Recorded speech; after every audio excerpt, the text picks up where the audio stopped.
দুইটা খেয়ে শেষ। পাগলা বলো, এর নাম পাগলা বলো।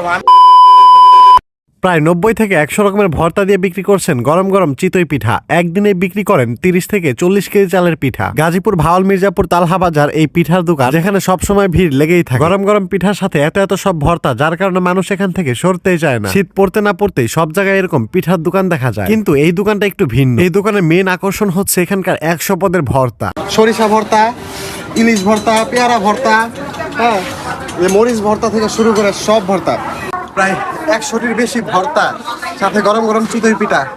খাই অবস্থা শেষ, একজন টাল হয়ে গেছে। পাগলা বলো, এর নাম পাগলা বলো। আমি নাম দিছি এটা পাগলা মলম। পাগলা মলম। পিঠা খায় পুরা পাগল হয়ে গেছি। ঠিক আছে, শেষ।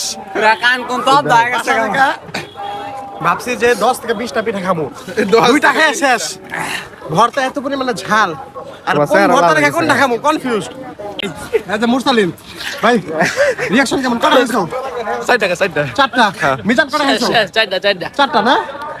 এগুলো খাইতে হবে খেলাধুলার পরে। ক্রিকেট ফুটবল খেলতে হবে কইছে, গায়ে খেলে তারপরে। তো এখানে কিন্তু অনেক দূর দূরান্ত থেকে মানুষ আসে পিঠা খাওয়ার জন্য। চাইলে আপনারাও আসতে পারেন। আর এটার লোকেশন হচ্ছে ভাওয়াল মির্জাপুর থেকে বাংলা বাজার রোড, তালহা বাজার। So thank you for watching my video. সবাই সুস্থ থাকবো, ভালো থাকবো। আসসালামু আলাইকুম।